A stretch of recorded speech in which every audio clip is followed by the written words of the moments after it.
Started a Save the ASA campaign, which will culminate in a fundraising drive tomorrow. Andrew Allison joins us now from our Sea Point studios in Cape Town. Andrew, welcome. Good to have you here on the program.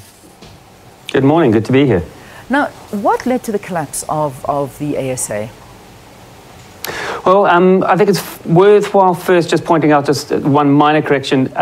It isn't going to be liquidated at the end of the month. It could very well be liquidated if the fundraising initiative and the industry don't quite come to the party as you've mentioned. All right. But what led to the kind of current situation, I suppose, is the ASA went into business rescue, which is a sort of a pre-liquidation process where practitioners are appointed to look after its affairs and to try and work out a plan for getting the business back into shape.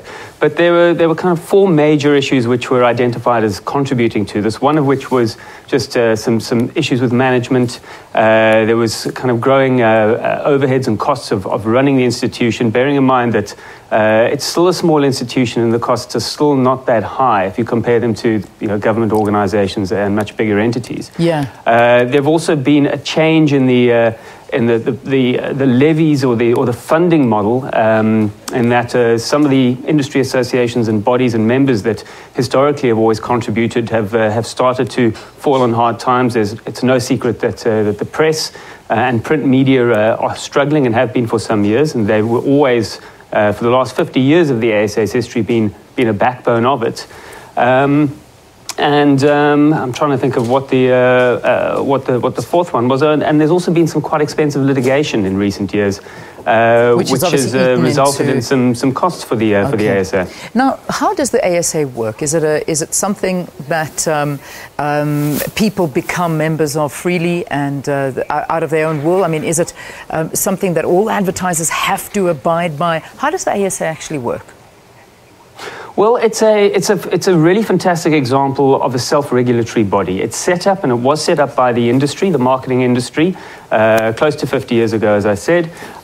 It is voluntary, and I think this is something that's not particularly well understood and often is criticized for the wrong reasons. And that at the time and over the last 50 years, the industry has recognized that it is the best placed sector of society to look after advertising content, and so they voluntarily submitted themselves to the jurisdiction of a body that they set up themselves. They came up with a code, they've appointed people to enforce it, they appoint the board, and it's worked very, very well. And in fact, this is a model that as the IB, the institution, the industry that I represent, is a model that we'd like to see used a lot more. It really represents the private sector taking on a very, very proactive, responsible approach in regulating its own affairs. Yeah. Now, let's just talk about, as you rightly corrected me, if in fact the ASA does close down. It's not going to, but it's looking highly likely if it's not saved. We would hope not. Yeah, we would hope not. We certainly wouldn't. But if money isn't brought into it, then it looks like it's a problem.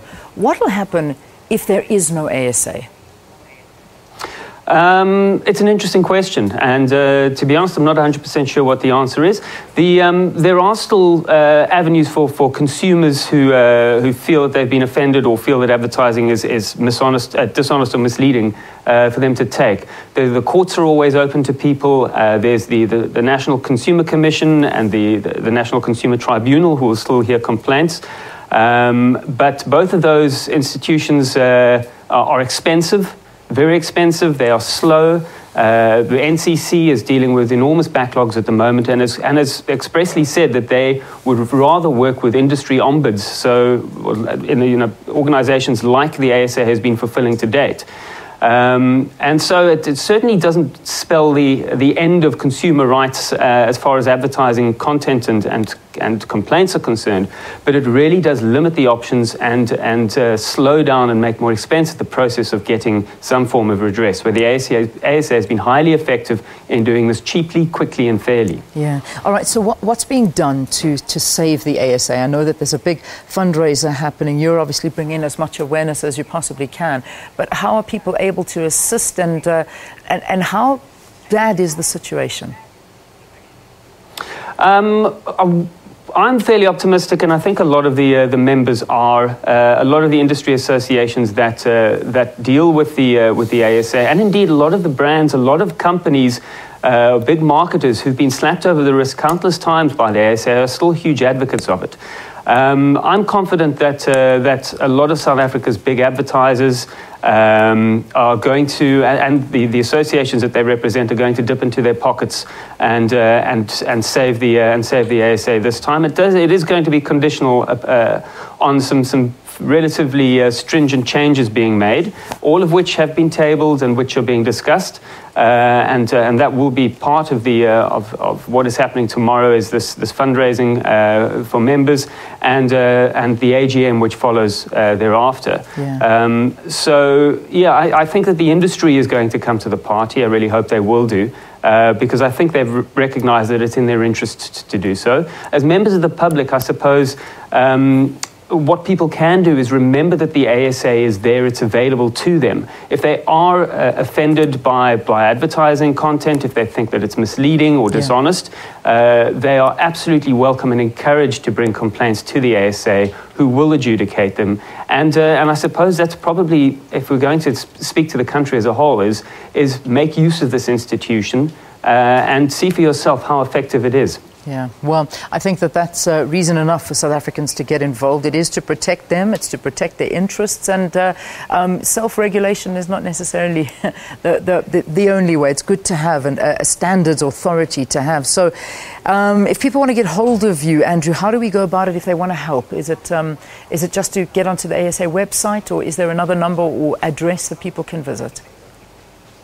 I think for the ASA, I'm not 100% sure what the email address there is, but I think quite easily just go to the website, which I believe is ASA, that's southafrica.org.za, and the contact details are there. And I know that they're always happy for any form of support they can get, particularly if there is someone out there who is willing to spare a few rand. And then if anyone wants to get in touch with me or the organisation, the Interactive Advertising Bureau that I represent, you feel free to send us an email at info@iabsa.net. That's info@iabsa.net, and we'll try and address your query. Excellent. Thank you very, very much, Andrew, for talking to us here. And let's hope that doesn't lead to the situation where we see the ASA being liquidated. Let's just correct that for you. We've been running a strap underneath saying that it is going to be liquidated. It is not going to be liquidated, but there's a huge drive right now to save it from being liquidated. That's what this is all about. So it's not necessarily getting liquidated at the end of the month, but there's a drive to save it because funds are not looking that great. That was Andrew Allison giving us some clarity and talking to us about this and the campaign to save the Advertising Standards Authority.